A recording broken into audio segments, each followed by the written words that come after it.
little bell.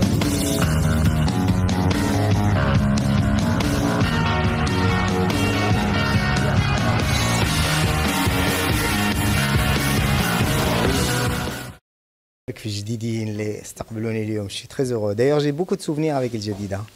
Ah oui, je ne l'ai pas raconté. Hein. Quand j'étais gosse, je venais à Hôtel Marhaba. 10 ans aussi. J'avais 10 ans, je venais à Hôtel Marhaba. Ouais. Avec un Allemand qui m'a servi de parrain et de père, parce que mon père n'était pas là. Et donc, je venais à Hôtel Marhaba. C'était quelques années merveilleuses de ma vie. Hôtel Marhaba était magnifique. Il y avait une piscine exceptionnelle. Et bon, il y avait des arbres géants. Donc, je me souviens, il y avait on voyait énorme. Et voilà, donc j'ai gardé des souvenirs extraordinaires. Je suis venu voir la citerne basilique quand j'étais gosse, le port, la cité portugaise. Donc tout ça. Ah ben bien sûr, après ça a changé. Ça a trop changé. Non, El Jadida est une ville qui a beaucoup changé. Franchement. Vous aimez le nouveau? Vous voulez la vérité? Non, non. Je préfère El Jadida avec son cachet authentique, avec le El Jadida d'il y a 30-40 ans. Ah, il y avait un cachet, il y avait une âme, il y avait un esprit, il y avait un véritable concept de cité petite. Là, c'est la petite ville par excellence où il y avait un véritable travail architectural. Et puis cette ville avait une âme reposante. Quand on arrivait à El Jadida, on arrivait à un havre de paix. On arrivait à un moment dans une ville et on vient se reposer. Et on sortait de Casablanca qui est déjà devenue infernale. Mais aujourd'hui, El Jadida n'a plus ce qu'elle avait avant.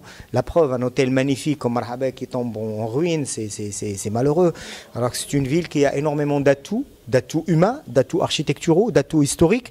Elle devrait jouer sur ces atouts-là. Elle devrait être l'une des plus grandes vitrines touristiques du pays. Ce n'est pas le cas. Tout comme Azmour à côté. Ce n'est pas le cas. Et moi, j'arrive pas à comprendre. Monsieur, pour votre livre, vous essayez de faire connaître le Marocain sur radio?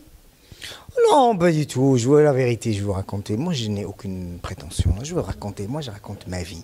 Des choses qui m'ont touché. C'est la seule prétention que je peux avoir, c'est que j'arrive à raconter des choses qui me tiennent à cœur. J'ai parlé des gens que j'ai aimés. Je parlais des gens qui ont accompagné mon enfant. Je parlais de ma famille, de mes amis, des gens que j'ai fréquentés. Je n'ai aucune prétention de vouloir donner de leçons à tout le monde. J'imagine qu'il n'y a pas de leçons à prendre dans ça. La seule leçon possible, c'est qu'à un moment donné, il faut aller jusqu'au bout de ses rêves. Moi, je n'hésite jamais. Je vais jusqu'au bout de moi-même, dans tout ce que je fais. Alors, la deuxième question, monsieur, c'était... Mais pas de monsieur, s'il vous plaît. Moi, je m'appelle Abnar Najib, je suis monsieur de rien. Alors, pour le territoire de Dieu... Les territoires sont nombreux. Alors, de quel Dieu vous parlez? De quel Dieu? Ah, je ne sais pas, chacun de nous a son Dieu, chacun de nous forge sa divinité à sa mesure. Elle se trouve que le Dieu dont je parle, avec ses multiples territoires, est un Dieu absent, est un Dieu que je cherche, est un Dieu que j'aimerais rencontrer, que j'aimerais retrouver, parce que j'ai beaucoup de questions à lui poser. Je le dis, je le répète toujours, j'ai été amoureux de Dieu.